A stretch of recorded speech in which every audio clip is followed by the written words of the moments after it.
What's up? What's good? Miss Athena Angelou reporting for Hit Up Ange, and today I'm hanging out with Melbourne-based artist Pania. I might want my waist, but you should see my clothes. Ain't gonna walk all day, 'cause we not in the mood. Diamonds around my waist, but you should see my clothes. My crew, yeah. I mean, the looks speak for itself, girl. You're absolutely beautiful. Welcome to New Zealand. Thank you for having me. No, I'm happy to be here. Yeah, well, I understand that you have an Indian and Māori background, Yeah. which is so beautiful.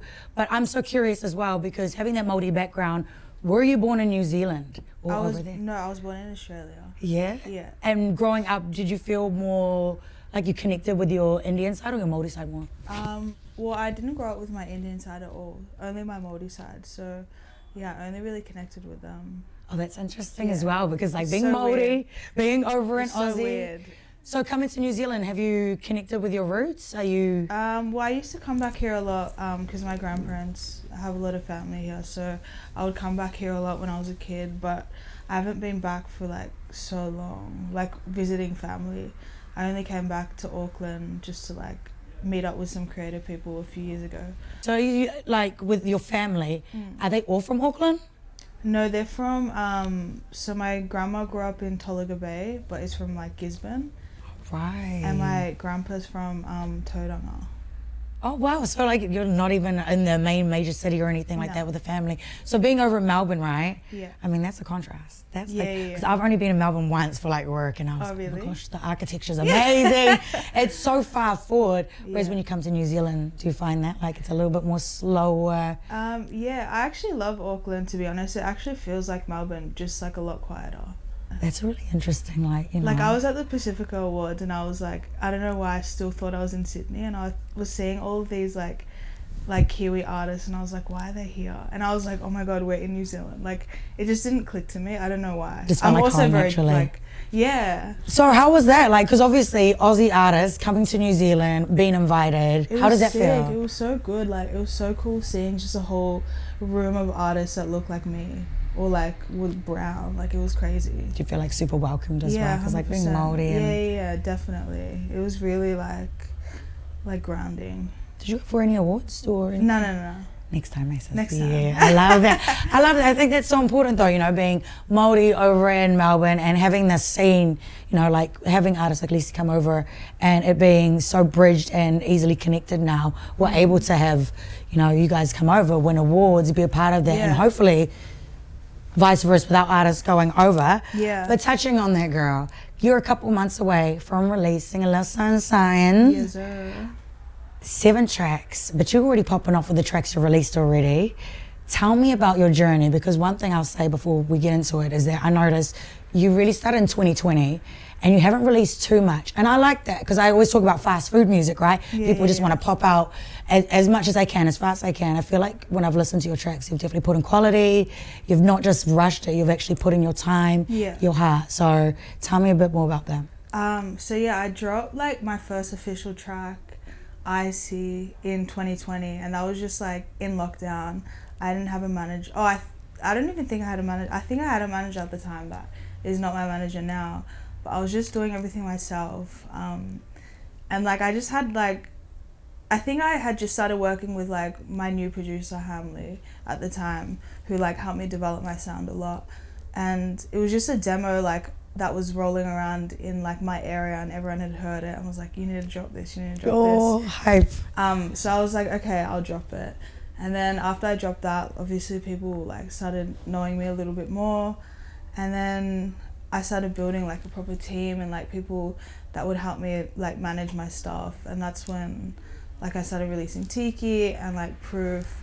But I think the reason I take my time is because I'm a very like visual, like my visual identity is very important to me. So like I want to make sure like the visuals are correct and like the message is being told properly. So that's why I like to take my time. But I do have I've had a lot of music for so long. It's just like all that kind of stuff going into it is why I like it might have been a bit slower. Hey, did you, when you first started, did you have anything you were doing on the side? Were you studying? Were you doing like a job? Were you pursuing a career in something you're... Nah, like I've always worked retail. Oh yeah. Like back in the days. But yeah, I've always just been doing music, writing music. Like I've always known that it's what I want to do. Were there any influences that you were growing up with where you're like, yeah, I love that person, I love what they're doing? Well, the reason I started singing was because I love Justin Bieber. Like that was literally the only reason. I love that. So that was literally like why I started wanting to like make music. But I was always looking up to like Aaliyah, Missy Elliott, who else? Like I used to love like Rihanna. Like I was always like artists that I would be inspired by. It was never like astronauts or whatever other people look up to. Right, fair enough. So when you think of like all these artists, do you find that a lot of their music has helped influence you with your music, or do you just feel like that you take little bits that you've learned from them and move so forth in your own sort of way? I think like sound wise, like melody wise, for sure, like I'll be inspired by certain melodies, but like context wise, it's always just whatever I'm feeling like in that moment, that's what I'll write about. See, well, that's what I wanted to touch on. Now we're getting juicy, eh? Okay, so I was going through all the tracks and you detail, you know, some real shit, some real stuff, real about relationships, friendships, and so forth. Yeah. Is this some real stuff that you've been through? Like, you know, have you been through heartbreak and it's been enough that you're like, okay, boom, there's a track from that, and how has it helped you? Yeah, I think everything that I go through like comes out in my music. Like I'm not that good at expressing my emotions like in person, so I think my only outlet for me is like writing it in music form. So everything I write is literally like what's in my subconscious or like what I'm going through at that time. And how important is mental health for you? Because like you speak on, you know, the vulnerabilities and, you know, being caught up. I think I'm lucky that I have music as an outlet. I think if I didn't have it, I would definitely like be, I don't know, I wouldn't know what would happen. But yeah, I think it's definitely important for everyone, like young and old, to have an outlet or just to speak to someone. Over in Aussie, do you guys have like helplines or people? Yeah, we that definitely go to? do. We've got helpline. We've got, I think there's like free, like 15 free like mental health sessions that you get from the government. There's like a lot of support there. Oh, that's really good. All right, well, I guess we'll get into some fun stuff. Marmite or Vegemite, girl?